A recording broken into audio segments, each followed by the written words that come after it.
प्यारे बच्चों नमस्कार। प्यारे बच्चों, आज हम क्षितिज भाग 2 गद्य खंड, इसमें स्वयं प्रकाश जी द्वारा लिखा गया नेताजी का चश्मा पाठ के अंतर्गत आने वाले प्रश्नों के उत्तर करेंगे। इस पाठ में स्वयं प्रकाश जी ने गुमनाम देश के नागरिकों के योगदान के महत्व के बारे में वर्णन किया है बच्चों, जिन्होंने देश के निर्माण में अपने अपने ढंग से योगदान दिया है। इसमें एक कैप्टन चश्मे वाला है, चश्मे बेचता है वो, उसका वर्णन है। उसकी देशभक्ति के बारे में इसमें कहा गया है, तो उसके आज हम प्रश्न उत्तर करेंगे बच्चों। पहला प्रश्न है, सेनानी ना होते हुए भी चश्मे वाले को लोग कैप्टन क्यों कहते थे? बच्चों, चश्मे वाले के अंदर देशभक्ति की भावना कूट कूट कर भरी हुई थी। वह अपनी शक्ति के अनुसार देश के निर्माण में अपना पूरा पूरा योगदान दिया करता था। कैप्टन के कस्बे में चौराहे पर एक नेताजी की मूर्ति बनी हुई थी। मूर्तिकार उस मूर्ति का चश्मा बनाना भूल गया था। कैप्टन ने जब ये देखा तो उसे बड़ा दुख हुआ। उसके मन में देश के नेताओं के प्रति बड़ा सम्मान था, बड़ा आदर था। इसलिए वह जब तक जीवित रहा उसने नेताजी की मूर्ति पर चश्मा लगाए रखा। उसकी इसी भावना के कारण लोग उसे कैप्टन कह के पुकारते थे बच्चों। दूसरा प्रश्न है, हवलदार साहब ने ड्राइवर को पहले चौराहे पर गाड़ी रोकने के लिए मना किया था, लेकिन बाद में तुरंत रोकने को कहा। क, हवलदार साहब पहले मायूस क्यों हो गए थे? इसका उत्तर देना है। ख, मूर्ति पर सरकंडे का चश्मा क्या उम्मीद जगाता है? ग, हवलदार साहब इतनी सी बात पर भावुक क्यों हो उठे? बारी बारी से इसका जवाब देते हैं बच्चों। पहला था, हवलदार साहब पहले मायूस क्यों हो गए थे? हवलदार साहब पहले मायूस इसलिए हो गए थे क्योंकि हवलदार साहब चौराहे पर लगी नेताजी की मूर्ति को बिना चश्मे के देख नहीं सकते थे।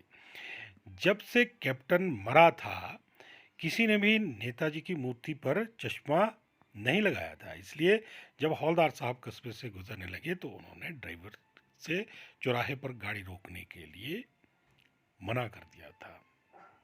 प्रश्न था, मूर्ति पर सरकंडे का चश्मा क्या उम्मीद जगाता है? तो बच्चों, सरकंडे का चश्मा देखकर हवलदार साहब की को ये उम्मीद हुई कि आज के बच्चे कल को देश के निर्माण में सहायता करेंगे और अब उन्हें कभी भी चौराहे पर नेताजी की बिना चश्मे की मूर्ति नहीं देखनी पड़ेगी। तीसरा प्रश्न था, हवलदार साहब इतनी सी बात पर भावुक क्यों हो गए?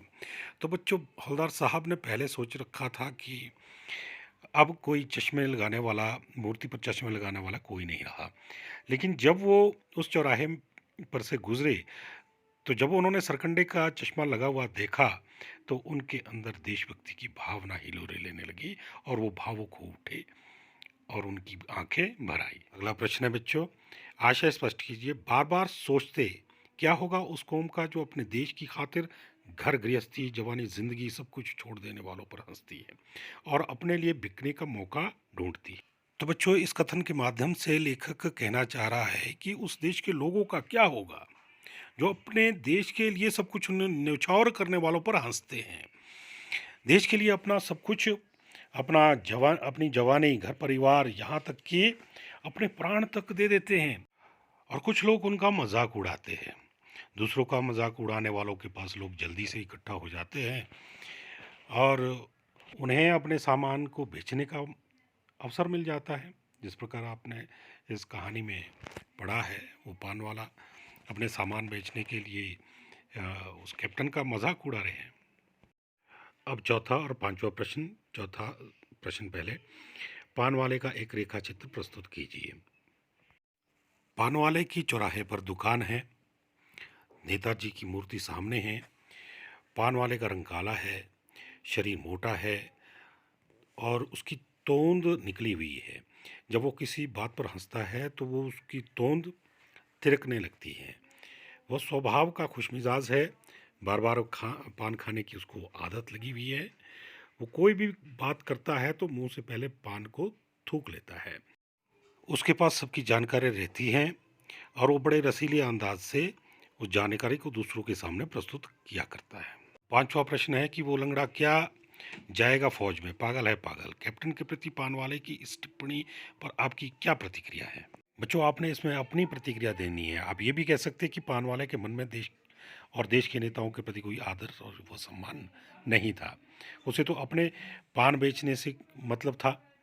यदि ऐसे लोग देश के लिए कुछ कर नहीं सकते तो उन्हें किसी की हंसी भी उड़ाने का अधिकार नहीं होना चाहिए। कैप्टन की देशभक्ति की भावना किसी भी तरह से किसी से कम नहीं थी, इसीलिए पानवाले को कैप्टन की हंसी नहीं उड़ानी चाहिए थी। अगला प्रश्न है, निम्नलिखित वाक्य पात्रों की कौन सी विशेषता की ओर संकेत करते हैं? इसमें पहला है, हवलदार साहब हमेशा चौराहे पर रुकते और नेताजी को निहारते। इसमें कौन सी विशेषता की ओर संकेत किया? तो इससे हमें सबसे पहली विशेषता तो ये पता चलती है कि उनके मन में, हवलदार साहब के मन में देश के नेताओं के प्रति बड़ा आदर और सम्मान है। दूसरी विशेषता ये पता चलती है कि मूर्ति को देख करके उन्हें देश के निर्माण के लिए वो प्रेरित होते हैं। तीसरी विशेषता ये पता चलती है कि वो देशभक्ति की भावना उनमें कूट-कूट कर भरी हुई है। प्रश्न है बच्चों, पान वाला उदास हो गया। उसने पीछे मुड़कर मुंह का पान नीचे थूका और सिर झुकाकर अपनी धोती के सिरे से आंखें पोंछता हुआ बोला, साहब कैप्टन मर गया। इससे क्या विशेषता पता चलती है? इससे पता चलता है बच्चों कि कहीं ना कहीं पान वाले के मन में कैप्टन के प्रति क्या था, आदर का भाव था। उस भावना का पता चलता है, इसलिए उसकी आंखें नम हो गई जब उससे ये पूछा गया कि आजकल कैप्टन कहाँ है। तीसरा प्रश्न है बच्चों कि कैप्टन बार बार मूर्ति पर चश्मा लगा देता था। इससे किस विशेषता का पता चलता है? इससे बच्चों हमें इस बात का पता चलता है कि उस कैप्टन के मन में देश और देश के नेताओं के प्रति बड़ा सम्मान था, आदर था। उसे नेताजी की बिना चश्मे वाली मूर्ति अच्छी नहीं लगती थी, इसलिए वो हमेशा मूर्ति पर चश्मा लगा लिया करता था। प्रश्न है बच्चों, जब तक हवलदार साहब ने कैप्टन को साक्षात देखा नहीं था, तब तक उनके पास मानस पटल पर उनका कौन सा चित्र रहा होगा? अपनी कल्पना से लिखिए। तो हमने अपनी कल्पना से लिखना है कि कैप्टन साहब का किस प्रकार का चित्र हवलदार साहब के मानस पटल पर था। तो बच्चों, उनके मस्तिष्क में कैप्टन की एक ऐसी छवि बनी हुई थी कि भाई वो एक बहुत ही बलशाली पुरुष होगा, मजबूत गठीला बदन होगा उसका, और उसके चेहरे पर काफ़ी तेज़ होगा, फौजियों की तरह वो बिल्कुल चुस्त और दुरुस्त होगा। तो इस तरह से एक प्रभावशाली व्यक्तित्व के तौर पर हवलदार साहब के मन में कैप्टन साहब की छवि रही होगी। अगला प्रश्न है बच्चों, कस्बों, शहरों, महानगरों के चौराहों पर किसी न किसी क्षेत्र की प्रसिद्ध व्यक्ति की मूर्ति लगाने का प्रचलन सा हो गया है। इसके अंतर्गत पूछे जाने वाले 3 प्रश्न हैं। पहला, इस तरह की मूर्ति लगाने के क्या उद्देश्य हो सकते हैं? तो बच्चों, इस प्रकार की मूर्ति लगाने के पीछे उद्देश्य निहित रहते हैं। इसमें मुख्य उद्देश्य ये होता है कि लोग उस व्यक्ति के व्यक्तित्व से शिक्षा प्राप्त करें, और ये भी रहता है कि भाई हमें अपने देश के प्रति उत्तरदायित्व निभाना चाहिए।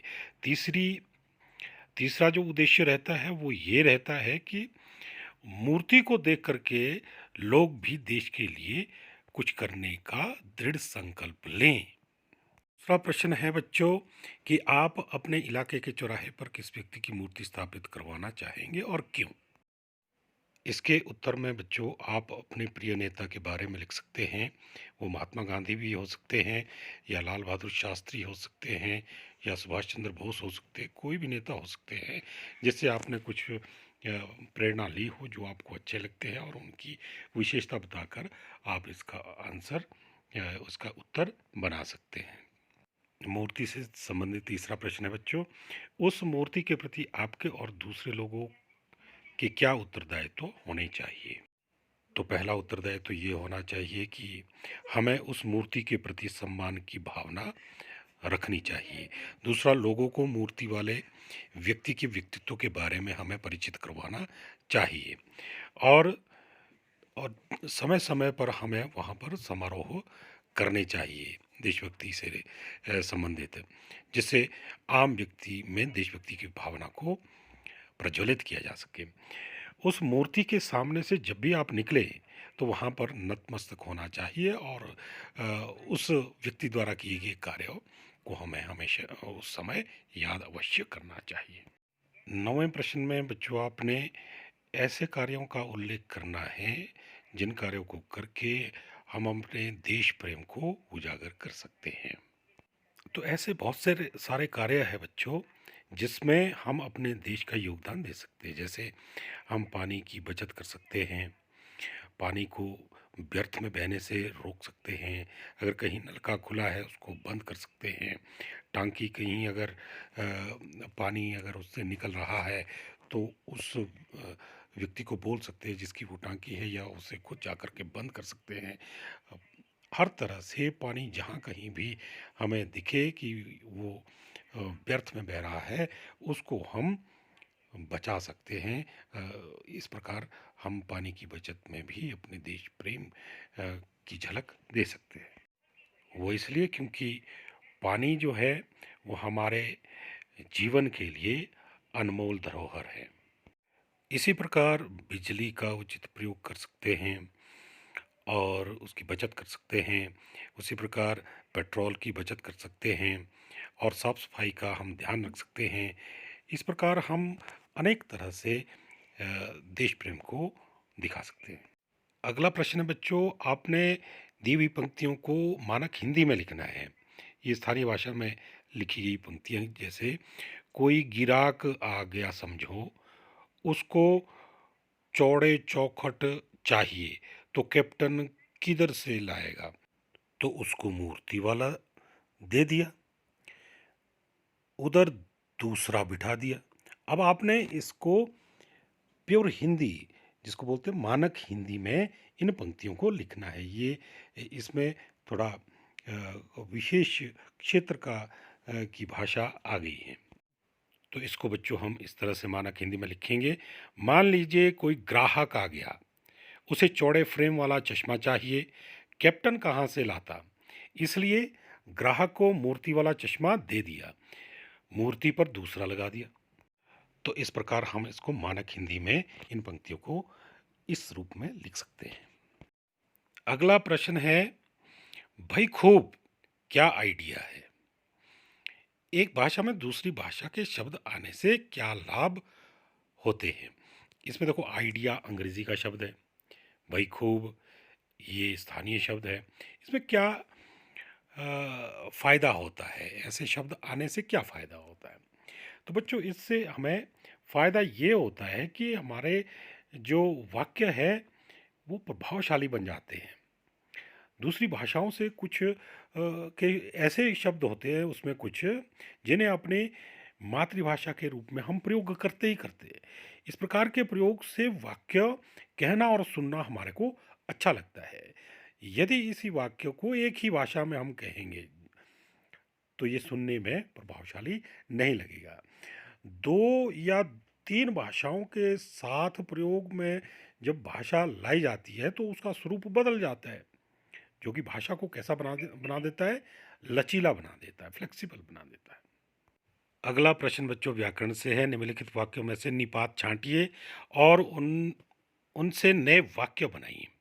अब निपात जानना पड़ेगा आपको कि निपात किसे कहते हैं। निपात होता है बच्चों जब हम किसी विशेष शब्द या किसी कथन पर विशेष बल देना चाहते हैं तो उसके बाद इनको लगाया जाता है। जैसे ही, भी, यानी, तक, इस तरह के जो ये शब्द होते हैं उनको हम निपात कहते हैं। तो जैसे इसमें दिया हुआ है, नगर पालिका थी तो कुछ न कुछ करती भी रहती थी। करती भी का मतलब इसमें भी क्या है, निपात है। अब भी से हमने कोई शब्द बनाना है, वाक्य भी बनाना है ना। तो बाजार जा रहे हो तो मेरे लिए भी फल लेते आना। तो भी लगाया गया, इसमें निपात लगाया गया है। उसी प्रकार इन सब निपात को हम प्रयोग में ला सकते हैं। उससे अगले में ही, उससे अगले में यानी, उससे अगले में भी, और अंत में तक जो ये शब्द लिखे हैं वो निपात हैं बच्चों। आपने इनके वाक्य स्वयं बनाने हैं। और यदि वाक्य बनाने में कठिनाई आए तो आपकी सुविधा के लिए मैं इसमें भी दे रहा हूँ, वाक्य आप लिख सकते हैं। अब बच्चों अगला प्रश्न है, निम्नलिखित वाक्यों को कर्मवाच्य में बदलिए। वह अपनी छोटी सी दुकान में उपलब्ध गिने चुने फ्रेमों में से नेताजी की मूर्ति पर फिट कर देता है। इस प्रश्न का उत्तर करने के लिए बच्चों हमें सबसे पहले वाच्य का पता होना चाहिए। वाच्य कैसे कहते हैं? तो क्रिया के जिस रूप से यह बोध होता है कि क्रिया द्वारा किए गए विधान का केंद्र बिंदु कर्ता है, कर्म है अथवा क्रिया भाव है, तो उसे हम वाच्य कहते हैं। तो इसमें कहा गया है कि कर्म वाच्य में बदलना है, परिवर्तित करना है। तो कर्म वाच्य किसे कहते हैं बच्चों? जिस वाक्य में कर्म की प्रधानता होती है, कर्म प्रधान होता है, उसको हम कर्म वाच्य कहते हैं। तो इन सभी वाक्यों को किस प्रकार से कर्मवाच्य में परिवर्तित किया गया है वो आपको बता दिया गया है, इसमें से उतार सकते हैं। बाकी इसको जानने के लिए एक पूरा वीडियो में वाच्य का आपको दूंगा, आप उसमें से जान सकते हैं पूरा वाच्य के प्रकार और उसकी सारी परिभाषाएं वगैरह, उसकी पहचान कैसे की जा सकती है, उसका एक वीडियो आपको दे दिया जाएगा, उससे आपको संपूर्ण ज्ञान हो जाएगा।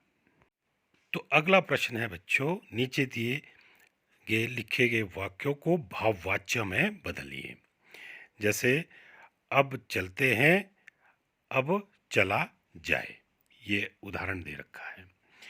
तो माँ बैठ नहीं सकती, अब इसका भाववाच्य क्या हो जाएगा? माँ से बैठा नहीं जाता। तो भाववाच्य में क्या होता है, सबसे पहले इसकी पहचान करना जरूरी है कि भाववाच्य में भाव की प्रधानता होती है बच्चों। जिस वाक्य में भाव प्रधान होता है उसे हम भाववाच्य कहते हैं। तो इसी प्रकार बाकी के शब्द भी आप स्वयं कर सकते हैं या फिर जो मैंने लिख रखे हैं इसी से उतार सकते हैं।